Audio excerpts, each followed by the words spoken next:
آج ہمارے ساتھ ہیں مہمان رمضان میں عمر فاروق صاحب جو الخدمت فاؤنڈیشن جیسی بڑی عظیم آرگنائزیشن کے وائس پریزیڈنٹ ہیں۔ السلام علیکم ورحمۃ اللہ۔ السلام علیکم۔ بالکل خیریت؟ ٹھیک ٹھاک، اور جس طرح انہوں نے بات کر دی کہ نصف رمضان تقریباً ہو چکا ہے، تو او آئی سی اور پھر جس طرح سے آپ کافی سالوں سے 15ویں رمضان کو خاص طور پہ کسی دن کے ساتھ مخصوص کرتے ہیں، اس کے بارے میں ذرا بتا دیجیے۔ بسم اللہ الرحمن الرحیم۔ آپ کا بہت شکریہ، آپ لوگوں نے موقع دیا۔ 15 رمضان کو الخدمت فاؤنڈیشن نے شروع کیا کہ ہم آرفن ڈے منائیں گے، یتیم بچوں کا دن منائیں گے، اور او آئی سی نے بھی اس کی قرارداد منظور کی، اور پوری دنیا کے اندر مسلمان جو ہے 15 رمضان کو آرفن ڈے مناتے ہیں، یتیم بچوں کا دن مناتے ہیں۔ یتیم بچے ہمارے معاشرے کے اندر وہ ہیں کہ جن کی کوئی آواز نہیں ہے، مطلب وہ خود بھی کچھ بتا نہیں سکتے ہیں اور کوئی ان کے بارے میں سوچتا بھی اس طریقے سے نہیں ہے۔ تو الخدمت فاؤنڈیشن نے طے کیا جو یتیم بچے پورے پاکستان کے اندر موجود ہیں وہ ہماری ذمہ داری ہیں، اور ہمیں ان کو ٹیک اپ کرنا چاہیے اور ان کو آگے بڑھانا چاہیے۔ اور ان کے اندر ٹیلنٹ بھی بہت موجود ہے، لیکن بہت ساری مشکلات کی وجہ سے اور دوسری معاشرتی مسائل کی وجہ سے وہ آگے بڑھ نہیں پاتے ہیں، اور اس وجہ سے الخدمت فاؤنڈیشن نے شروع کیا کہ یتیم بچے جو ہم پر بوجھ نہیں ہیں بلکہ پوری ریاست کی تمام مسلمانوں کی وہ ذمہ داری ہیں۔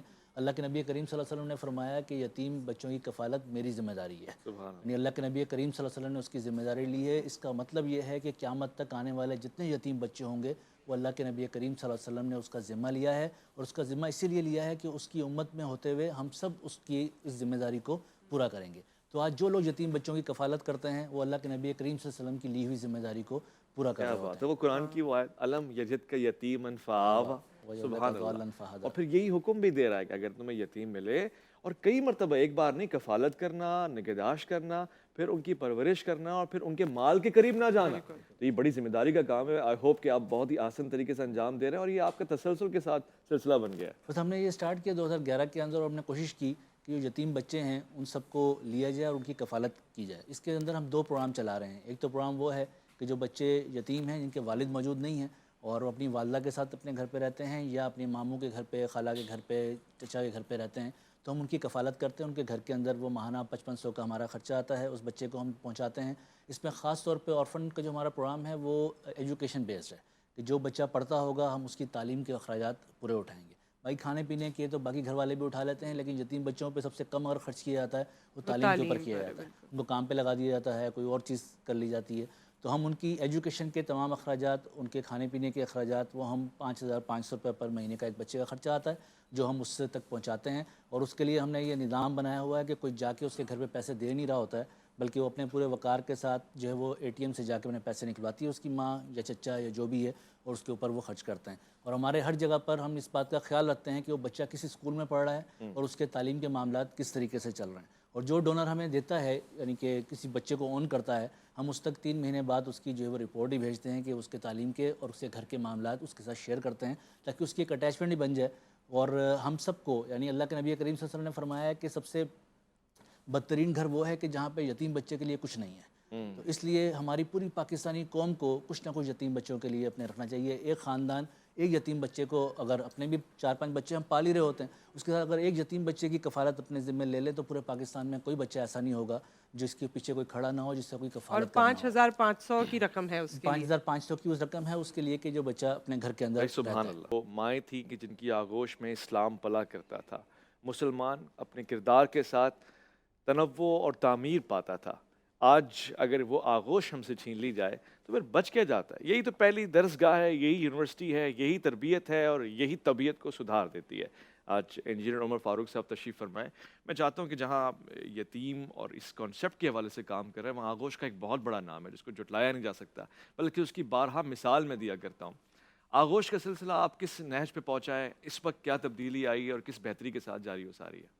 یہ ویسے بھائی، یہ ہمارا جو آرفن کیئر کا پروگرام ہے اس کے اندر 2 چیزیں ہیں۔ ایک تو وہ گھر پہ اندر جو ہم نے پہلے بات کی ہے کہ گھر پہ ہم اس کی یتیم کی کفالت کرتے ہیں۔ دوسری، یتیم بچے وہ ہیں کہ جن کا کوئی بھی نہیں ہے اور وہ نہ اپنی تعلیم کو بہتر طریقے سے چلا سکتے ہیں، اور ان کے اندر ٹیلنٹ موجود ہوتا ہے، اور ان کے جن کے گھر پہ وہ رہ رہے ہوتے ہیں وہ بھی بیچارے مشکل کے اندر ہوتے ہیں، ان کے بھی حالات ایسے نہیں ہوتے کہ ان کو وہ رکھ سکیں۔ تو ہم ان بچوں کو میرٹ کی بنیاد کے اوپر لے کر آتے ہیں اپنے آغوش ہومز کے اندر، اور آغوش ہومز جو ہے اس کو ہم نے بنایا ہے کہ وہاں پہ یتیم بچے آتے ہیں، ان کے اسکولنگ کا، ایجوکیشن کا ہم خیال رکھتے ہیں، ان کی تعلیم کا اور ان کی رہائش کا، میلز کا، ٹھیک ہے، یہ بورڈنگ اسکول ہے، اور اس کے اندر ہم ان کی تمام ضروریات کو پورا کرتے ہیں۔ اور عموماً ہمارے یہاں سمجھا جاتا ہے کہ جو یتیم بچوں کا جگہ ہوتی ہے وہ اس کی بری حالت ہوتی ہے، اور ہوتی بھی ہے اس طریقے سے، لیکن ہم نے آغوش کے اندر طے کیا ہے کہ جو پاکستان کے سب سے بہترین بورڈنگ اسکول کے اندر فیسلٹیز دی جاتی ہیں وہ ہم اپنے آغوش کے اندر وہاں پر دیں گے. ہمارے کراچی کے اندر آغوش ہمارا ایک آغوش ہوم چل رہا ہے, اس طریقے سے حالہ کے اندر چل رہا ہے, اس طریقے سے ٹنڈولیار میں راشد آباد کے اندر آغوش ہوم ہے وہاں پر چل رہا ہے. اس وقت ہم پورے پاکستان کے اندر تقریباً 250,000 بچے جو ہے وہ آغوش ہومس کے اندر موجود ہیں کہ جو وہیں پر رہتے ہیں. ان کی تعلیم کا, ان کے کھانے کا, ان کی باقی تعلیم و تربیت کا ہم وہاں پر انتظام کرتے ہیں. اللہ کے نبی کریم صلی اللہ علیہ وسلم, جیسے ابھی آپ نے بھی ذکر کیا کہ وہ یتیم تھے, اور اللہ تعالیٰ نے جس صورت کے اندر ان کا ذکر کیا ہے کہ اللہ کے نبی ہمیں تم نے اس وقت بھی اکیلا نہیں چھوڑا کہ جب تم یتیم تھے اور ہم نے تمہیں ٹھکانہ فراہم کیا, ٹھیک ہے نا, تمہاری وجہ سے جو ہے وہ چیزیں آگے بڑھائیں. اس طریقے سے ہم نے بھی یہ کوشش کی ہے کہ یتیم بچوں کے ٹھکانہ ان کو فراہم کیا جائے, ان کا خیال رکھا جائے اور ان کی بہترین تعلیم و تربیت کی جائے. اس طریقے سے ہم نے آغوش ہوم اسی پیٹرن کے اوپر وہاں پر موجود ہے. وہاں پر یتیم بچے آتے ہیں اور ان کو ہم ان سب چیزوں کا وہاں پر فیسیلیٹیٹ کرتے ہیں. در یتیم آپ کو فرمایا گیا, کہا گیا, پکارا گیا, اور واقعی آپ وہ ہیرا ہیں, وہ موتی ہیں, اس کی کوئی نظیر نہیں. آپ نے بجا فرمایا یہی اصل کام ہے اور یہ کرنے والا کام ہے. ساتھ ساتھ یہ بھی دیکھا گیا کہ الخدمت نے سیلاب متاثرین کی جو خدمت کی ہے, این اس وقت جب سیلاب آیا, اور اس وقت میں خود انٹیریئر میں گیا اور سکھر میں ہمارے بہت سارے اچھے دوست ہیں ہمارے ساتھ رہے, اب بھی آپ اس کو سنوارنے میں, سدھارنے میں کامیاب ہو پائیں جو سیلاب کے بعد کی حالات ہیں؟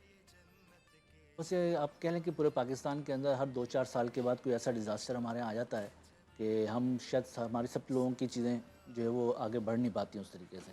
اور ہم نے بہرحال اس بات کی کوشش کی کہ جب سیلاب آیا تھا تو اس کی لوگوں تک بات بھی پہنچے, ان کو بات بھی نہیں پہنچ پا رہی تھی کہ وہاں پر کیا مسائل اور مشکلات کے اندر ہے. اور الخدمت فاؤنڈیشن کے جو والنٹیئر ہیں وہ تمام جگہوں پر موجود ہیں, ہر یوسی کے اندر, ہر گاؤں کے اندر. اور جو ہمارے وہ والنٹیئر ہیں وہ بیچارے خود افیکٹڈ تھے اس سیلاب کی وجہ سے, لیکن ہم نے یہ کوشش کی اور یہ پوری پاکستانی قوم نے مل کے کوشش کی. میں اس وقت بھی جب جن پروگرامات میں گیا ہوں میں نے کہا تھا کہ ہم نے ایسے بہت سارے ڈیزاسٹر دیکھ لیے ہیں, تو پاکستانی قوم مل کر جو ہے وہ ان سارے ڈیزاسٹر سے نکل آتی ہے. اللہ کا بہت شکر ہے کہ جتنا بڑا ڈیزاسٹر تھا اس کے طرح کی افیکٹ جو ہے وہ اس طریقے سے نہیں آیا, بلکہ ہم نے لوگوں کو سب نے مل کر, یعنی اس میں سے الخدمت فاؤنڈیشن یہ اکیلے نہیں کر سکتی تھی, جتنی این جی اوز تھیں وہ بھی لوگوں نے انڈیویجولی بھی لوگوں نے اپنے پیسے بھی دیے ہیں, خود جا کر بھی لوگوں کی وہاں پر امداد کی ہے. الخدمت فاؤنڈیشن نے پہلا کام یہ کیا کہ ریسکیو کیا لوگوں کو وہاں سے نکالا جو سیلاب کے اندر پھنسے ہوئے لوگ تھے. یعنی سوات سے لے کے کے پی کے سے لے کے سندھ تک جتنے بھی لوگ اس سیلاب کے اندر پھنسے ہوئے تھے, جو ریلے آ رہے تھے ان کے اندر لوگ بہ رہے تھے, ان کو بھی نکالنے کا کام کیا. اور پھر جہاں پر پانی آ کے کھڑا ہو گیا بڑا تھا حسن کیا, اور 5-6 مہینے جو پانی کھڑا رہا ہے وہاں پر, ان لوگوں کو بھی جو ہے وہاں سے نکالا. بہت اچھا ان کی کیا, چیزیں میں کی. اس کا تو چشمدید گواہ بھی ہوں. جی ہاں, سب سے پہلا کام ریسکیو کا تھا کہ ان کو ریسکیو کیا جائے. دوسرا کام ریلیف کا تھا جو ان کی فوری ضروریات تھیں, پانی موجود نہیں تھا. میں سکھر میں خود بھی تھا, اور سکھر کی ٹیم جو میں آپ سے عرض کر رہا تھا کہ خود جا کے کچے کے علاقے میں جہاں پہ ڈاکو وغیرہ مشہور ہوتے وہاں بھی گئے تھے. آپ کا زمانہ طالب علمی کیسے گزرا ہے, اور کیا آپ سمجھتے ہیں کہ ہمیں اپنے تعلیمی اداروں کی بھی خدمت کرنی چاہیے تاکہ ایک اچھا رزلٹ آؤٹ پٹ آ سکے؟ بالکل, یہ تعلیم کا جو مسئلہ ہے یہ ویسے ہمارے پورے معاشرے کے اندر اس کی توجہ دی نہیں جاتی ہے, اور اگر ہمیں تعلیم پہ توجہ دی بھی جاتی ہے نا تو ہمارے ہاں سمجھا جاتا ہے کہ شاید کتابیں پڑھنے سے سارے مسئلے حل ہو جاتے ہیں. حالانکہ تعلیم کے اندر جو کتابیں پڑھنے کا معاملہ ہے وہ تو شاید 5% جو گروتھ میں ان کا کنٹریبیوشن ہوتا ہے. اس کے علاوہ یہ جو ایکٹیویٹیز ہیں جو ابھی آپ یہ کر رہے ہیں, اس کے اندر جو جنرل نالج کی چیزیں ہیں, اس کے علاوہ جنرل ایکٹیویٹیز ہیں, ایکسٹرا کریکولم ایکٹیویٹیز جو ہوتی ہیں, اس کے نتیجے کے اندر بچے جو سیکھتے ہیں اصل میں وہی سب کچھ جو ہے وہ ان کی زندگی کے اندر آگے بڑھ کے ان کے کام آتا ہے. اس لیے ٹھیک ہے تعلیم کے اندر کتابیں بھی ہمیں پڑھانی چاہیے, لیکن اس پورے کریکولم کو ٹھیک ہونا چاہیے, اور اس کے نتیجے کے اندر تعلیم و تربیت کے اندر ہمارے بچوں کا کام آگے جو ہے بڑھنا چاہیے. کریکولم پہ آپ لوگوں نے کام کیا بھائی, کیونکہ آپ لوگ بھی درس تدریس سے بھی منسلک ہیں, تو کوئی خاص کریکولم پہ آپ لوگ توجہ دیتے ہیں؟ جی, ہمارے تو ادارے ہیں جو کریکولم کو ڈیزائن بھی کرتے ہیں اور بناتے بھی ہیں. عثمان پبلک اسکول کا آپ نے نام سنا ہوگا, ارکم پبلک اسکول کا نام سنا ہوگا, غزالی پورا ایک ہے, ارکم کے نام سے پوری چین ہے. تو الحمدللہ ہم کوشش تو کر رہے ہیں کہ تعلیم, اور اصل میں ہمارے یہاں تعلیم کی اسی سب سے زیادہ کمی ہے کہ لوگ اس طرح توجہ نہیں دے پاتے ہیں, خاص طور پہ جن کو کھانے کے ہی بہت مسئلے پڑے ہوں, آٹے کے ہی مسئلے پڑے ہوں, تو وہ بیچارے تعلیم کے اوپر کیسے سوچ سکتے ہیں. تو اس لیے تعلیم ہماری بہت ضروری ہے. ہمارے اچھے خاصے لوگ جو ہیں وہ اس تعلیم حاصل کر نہیں پا رہے ہیں. بچے اچھے خاصے ہیں کہ جو اسکول گوئنگ نہیں ہیں, اسکول نہیں جاتے ہیں, ان کے گھر کے مسائل ہی اتنے ہیں کہ ان کو اسکول بھیج نہیں پاتے ہیں. اس لیے ہمیں یہ سب چیزیں ٹھیک سے آگے بڑھانی چاہیے. ایک اور بات جو میں آپ کے توسط سے کہنا چاہتا ہوں کہ یہ تعلیم اور ہیلتھ جو ہوتا ہے یہ ریاست کی ذمہ داری ہوتی ہے. اور ہمارے ہاں جو آپ بھی اپنے معاشرے کے اندر دیکھتے ہوں, کراچی کے اندر آپ دیکھیں کہ گورنمنٹ اسکول کا تو کنسیپٹ ہی ختم ہو کر رہ گیا. حالانکہ پہلے گورنمنٹ اسکول ہوا کرتے تھے اور لوگ کوشش کیا کرتے تھے کہ وہاں پہ بچوں کا ایڈمیشن ہو جائے, بڑے لوگ وہیں سے پڑھ کے آگے نکلیں, اور وہ اسکول بھی اس طرح کے ہوا کرتے تھے کہ لوگ بہت ساری اور چیزیں اس سے سیکھا کرتے تھے. اب تو ہم نے بس دڑبے بنا دیے ہیں اور اس کے اندر ہم چاہتے ہیں کہ بس جو تعلیم کی کتاب کے اندر لکھی ہوئی ہے اس کے دماغ کے اندر ڈال دی جائے اور وہ باقی ایکٹیویٹیز جو نہ کر سکیں. آج بھی پاکستان پارلیمنٹ میں کے ایسے لوگ ہاں بیٹھے ہوئے ہیں جو بڑا بانگ دہل کہتے ہیں کہ ہم وہ ٹاٹ والے ٹاٹ اسکول کے کے اسکول پڑھ رہے ہیں. اچھا آپ نے دیکھا کانسٹیٹیوشن کے معاملے میں آج کل ویسی نیوز میں کانسٹیٹیوشن کو لے کر جی کانسٹیٹیوشن ہرٹ نہیں ہو پاکستان کی کانسٹیٹیوشن، تو پاکستان کی کانسٹیٹیوشن میں تو یہ سبجیکٹ ہے تعلیم کا اور صحت کا، اس پہ کوئی بات نہیں کرتا، مطلب وہ اس سے ہرٹ نہیں ہوتے. ہاں وائلیشن جو ویسے ہو رہی ہے، مطلب کہ آپ کے دستور 73 کے اندر لکھا ہوا ہے کہ آپ 86 تک جو ہے وہ اپنا پورا کریکولم جو ہے اردو کے اندر شفٹ کر دیں گے، لیکن ہم ابھی تک نہیں کر سکے. 30-40 سال ہم آئین کی خلاف ورزی کر رہے ہیں نا. جب ہم نے اردو کے اندر نہیں شفٹ کیا اپنے کریکولم کو، ٹھیک ہے نا، تمام تعلیم کو، تو اس کا مطلب کہ ہم نے آئین کی خلاف ورزی کی ہے کہ جو 73 کے آئین کے اندر لکھا ہوا ہے کہ 86 کا ٹائم دیا تھا انہوں نے کہ آپ 1986 تک جو ہے اس کو کنورٹ کر دیں گے، وہ ہم نہیں کر سکے ابھی تک. اس لیے ہمارے بچوں کا ایک بہت بڑا جو صلاحیت ہے وہ پہلے انگلش سمجھنے میں لگتی ہے، اس کے بعد پھر وہ سبجیکٹ کو سمجھتے ہیں. اگر وہ اردو کے اندر ہو تو ان کی 100% جو ہے وہ صلاحیت جو ہے وہ سبجیکٹ کو سمجھنے میں لگے گی، ایسے ہی. تو وہ کہاں پر آگے جو ہے وہ پہنچ پائیں گے. اس لیے جن لوگوں نے بھی ترقی کی ہے انہوں نے اردو زبان کے اندر کی ہے. بلکہ اب تو انجینئر صاحب آپ کو شاید افسوس ہی ہو یہ سن کے کہ اب تو اردو بولنے پہ بچے کے منہ پہ کالک ملتی جاتی ہے اور اس کو شرمندگی کا سامنا کرنا پڑتا ہے. اس وقت پاکستان میں سب سے زیادہ بولی جانے والی زبان ظاہر پنجابی ہے، مگر اردو جس کو قومی زبان کا تاج حاصل ہے، ہمیں بولتے ہوئے شرم آتی ہے. اردو میسج میں بھی ہم نہیں لکھتے، ہم رومن لکھتے ہیں. تو ہم اپنی زبان کے نہیں ہوئے تو ہم کس کے ہوں گے؟ صحیح بات ہے. نہیں وہ تو ہماری تربیت ہی ایسی ہوئی نا، کیونکہ کچھ اسکول اب دیکھیے ہمارے یہاں تعلیمی معیار بھی ڈفرینٹ ہے. جب ہم بچے کو شروع سے کیمبرج سسٹم میں ڈالتے ہیں کیونکہ ہمیں لگتا ہے کہ وہ بہتر ہے، تو پھر بچے اردو سے دور ہو جاتے ہیں.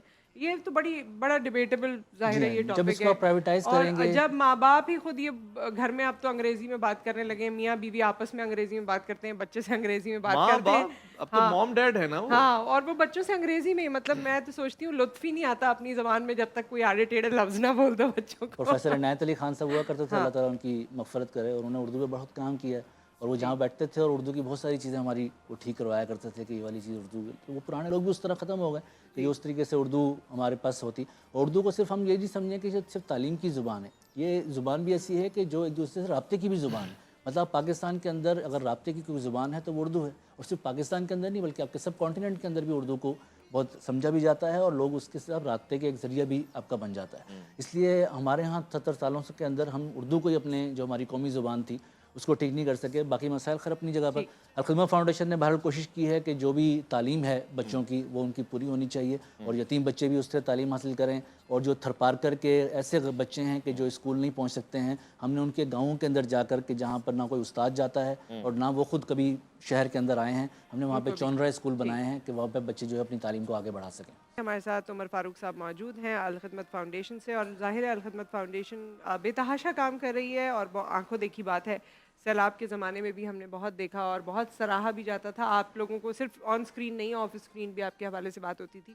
اور آج جو آپ کے میجر پوائنٹس ہیں میں چاہتی ہوں کہ اس کو اور زیادہ ہم لوگوں تک پہنچائیں. ایک تو ہیلتھ کے سیکٹر میں جس طرح کام ہو رہا ہے، کمیونٹی سروسز پہ جو آپ لوگ توجہ دے رہے ہیں، اس میں کون کون سی ایسی چیزیں ہیں جو آپ لوگوں کو بتانا چاہتے ہیں اور لوگ اپنا حصہ کیسے ڈال سکتے ہیں؟ بالکل. اچھا، ایک تو یہ آپ نے جو ذکر کیا نا، ایک تو ہمارے مستقل جو ڈیزاسٹر آتا ہے اس کے اندر ہم کام کرتے ہیں. سیلاب آ گیا ہے تو اس کی بھی بہت بڑی ایکٹیویٹی تھی جو سیلاب کے اندر چلی. اس سے پہلے کرونا تھا تو کرونا کی ایک بہت بڑی ایکٹیویٹی تھی جو اس کے اندر چلتی رہی. اس کے علاوہ یہ روٹین کی ہماری چیزیں، خاص طور پہ ہمارے ملک کے اندر تھر پارکر ایسا جگہ ہے کہ جہاں پہ بہت سارے مسائل ہیں. تو وہاں پر جیسے ابھی ہم نے ذکر کیا کہ وہاں پہ تعلیم کا بہت بڑا مسئلہ ہے. تو وہاں پہ جو چھوٹے چھوٹے گاؤں ہیں وہاں پہ پہلے ہم نے پانی کا جو ہے وہ پورا انتظام کیا ان کا کہ پانی وہاں تک پہنچایا. تقریباً 1800 کنویں ہمارے وہاں پر موجود ہیں تھر پارکر کے اندر. اور اس طریقے سے ہم نے چونرا اسکول جو ایک جھونپڑی کے اندر ہوتا ہے اور وہاں پہ ہم بچوں کو تعلیم دیتے ہیں، پرائمری کی تعلیم دیتے ہیں تاکہ بچے کچھ بہتر اپنی تعلیم کو آگے بڑھا سکیں. اور جو اچھے بچے آگے اور بڑھ سکتے ہیں تو پھر ہم ان کو مٹھی شہر کے اندر لے کر آتے ہیں اور وہاں پہ ان کی تعلیم کا انتظام کرتے ہیں. اس طریقے سے تھر پارکر کے اندر ہی ہم نے ایک بہت بڑا نعمت اللہ خان میڈیکل کمپلیکس جو ہے بنایا ہے کہ جہاں پر ہم ماں کی اور بچے کی جو ہے وہ دیکھ بھال کرتے ہیں. اور وہ بالکل فری ہے، وہاں پر کوئی کیش کاؤنٹر نہیں ہے. اور وہاں پہ جتنے بھی لوگ آتے ہیں تقریباً ایک سال کے اندر 70,000 لوگ وہاں پہ اس کو وزٹ کرتے ہیں، ان کا علاج ہوتا ہے اور وہ بالکل فری اور ہم یہ وہاں پر وہاں کی علاج تو کرتے ہیں. بہت وہاں کا یہ پن پوائنٹ ہے، جی جی مطلب جی، بہت امپورٹنٹ ہے وہاں پہ ایک بہت بڑا مسئلہ ہے نیوٹریشن کا، جی نہ ماں کی پوری ہوتی ہے نہ بچے کی پوری ہوتی ہے. بہت اور سی اموات ہوتی جی ہیں. جی، وہ اموات ہر سال ہوتی ہیں. تو اس لیے ہم نے وہاں پہ کوشش کی اور یہ بہت بڑا وہاں پر ہاسپٹل جو ہے وہ وہاں کے لوگوں کے لیے ہم نے بنایا ہے اور وہاں پہ لوگ جو ہے وہ آتے ہیں. اس طرح ہیلتھ کا ہم یہ کام پورا کرتے ہیں. ایک اور ہمارا شعبہ ہے مواخات کا، جس کے اندر ہم لوگوں کو کاروبار کے لیے غیر سودی قرضہ دیتے ہیں. غیر سودی قرضہ جی غیر سودی قرضہ دیتے ہیں ہے۔ اور وہ اس سے اپنا کاروبار کرتے ہیں اور اس کے بعد اپنے پاؤں پہ کھڑے ہو کی جاتے ہیں. لمٹ کیا ہوتی ہے تقریباً؟ تقریباً 50,000 تک کا چھوٹا قرضہ ہے اچھا۔ اور وہ ہم خواتین کو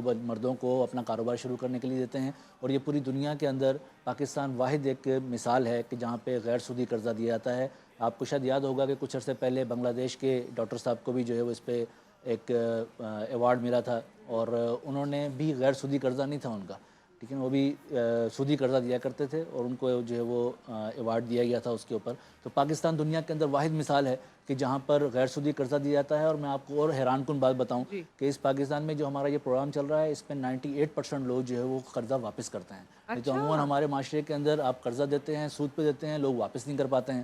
ہم یہ غیر سودی قرضہ دے رہے ہیں اور ہمارے جو لوگ جو بالکل غریب ہیں وہ اس سے قرضہ لیتے ہیں، اپنا کاروبار شروع کرتے ہیں. اس میں خاص طور پہ خواتین شامل ہیں کہ اپنا گھر بار چلانے کے لیے، اپنے بچوں کو پالنے کے لیے ان پیسوں سے کوئی سلائی مشین لے کے یا کوئی اپنا چھوٹا موٹا گھر پہ کاروبار شروع کرتی ہیں اور وہ اپنا پورا قرضہ واپس بھی کرتی ہیں. 1 سال کے اندر وہ قرضہ واپس کرنا ہوتا ہے. اور ہماری ایک بہت بڑی تعداد ایسے لوگوں کی ہے. اور 1 سال میں اگر کوئی نہ کر سکے، کیونکہ ہر کسی کی سکسیس سٹوری نہیں ہو پاتی جی ہے. جی جی جی ایسی بھی ہوتی ہے، لیکن آپ اس کو ہم ٹائم دینا کوئی مسئلہ نہیں ہے. سال کے بعد بھی اس پہ کوئی سود لگنا شروع نہیں ہو جاتا، بلکہ اس کا ہم ٹائم بڑھا دیتے ہیں اور اس کے بعد جو ہے وہ پیسے واپس کر دیتا ہے. اور بہت سارے لوگ ایسے ہیں کہ جنہوں نے قرضہ بھی واپس کیا اور اس کا پھر وہ ہمارے ڈونر ہی بن گئے کہ وہ اپنے ان پیسوں کے اندر سے ہر مہینے جو ہے وہ 100 روپے بچاتے ہیں اور وہ 100 روپے ان کا بہت بڑا ہوتا ہے.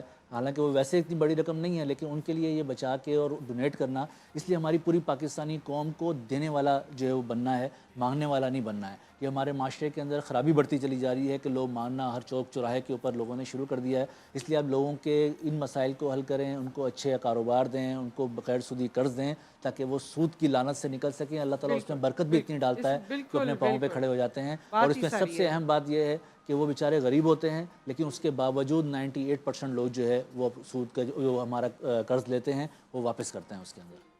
کوئی ایسا میسج، کوئی ایسی بات جو آپ جاتے جاتے تمام لوگوں کو کہنا چاہیں؟ کہاں جا رہے ہیں؟ بس ہم کیونکہ یہ سیگمنٹ ختم کر رہے ہیں، اللہ آج آپ کی زندگی دے. نیند جو پوری نہیں ہو رہی نا، ہم سب کی بات کی تھی میں نے. آمین آمین. بس یہ ہمارا جتنا بھی خدمت کا کام ہے یا باقی لوگ بھی جو ایک دوسرے کی مدد کے لیے چیزیں کرتے ہیں، اللہ کے نبی کریم صلی اللہ علیہ وسلم نے ہمیں یہ تعلیم دی ہے اور انہی کے دی ہوئی تعلیم کی وجہ سے ہم یہ سارے کام جو ہے وہ کر رہے ہوتے ہیں. اور یہ اسی کے نتیجے کے اندر ہم اپنے لوگوں کی امداد بھی کرتے ہیں. اور فن کا جو پروگرام ہے اس کو بھی چلاتے ہیں، ڈیزاسٹر آ جاتا ہے اس کو بھی چلاتے ہیں.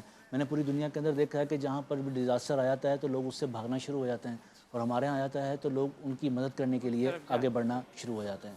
اس لیے ہمیں یہ اس بات کو اور بڑھانا بھی چاہیے. پاکستانی قوم کے اندر بہت ساری مسائل بھی ہوں گے، مشکلات بھی ہوں گی، کمیاں اور کوتاہیاں بھی ہوں گی، لیکن اس چیز کے اندر ہر موقع کے اوپر پاکستانی قوم نے آگے بڑھ کر آگے چیز کی ہے. ہم نے اس جو سیلاب آیا تھا اس کے اندر دیکھا کہ جو بہت امیر لوگ تھے اللہ تعالیٰ نے ان کو بھی بہت دیا ہے اور انہوں نے بھی بہت خرچ کیا ہے اللہ کی راہ کے اندر. لیکن جو بیچارے غریب لوگ تھے جو روزانہ کمانے والے تھے اور روزانہ خرچ کرنے والے تھے، انہوں نے بھی اللہ کی راہ کے اندر بہت خرچ کیا اپنے سیلاب زدگان بھائیوں کے لیے. جو کچرا اٹھانے والا بچہ تھا اس نے بھی اپنے پیسے اپنی جیب میں سے پیسے نکال کے حصہ ڈالا ہے. یہ ہم نے خود اپنی آنکھوں سے دیکھا ہے اور اس کے نتیجے میں پتہ چلتا ہے کہ یہ پوری پاکستانی قوم آپ کی بات سے مجھے لطف آ رہا ہے. وہ کہتے ہیں اور میں اس سے اتفاق کرتا ہوں، اکثر اور بیشتر ہم ایک ہجوم ہے، قوم نہیں ہے. مگر جب سیلاب یا ڈیزاسٹر آتا ہے نا پھر ہم سے اچھی کوئی قوم نہیں ہے. ہمیں مشکلات ہی بناتی ہیں.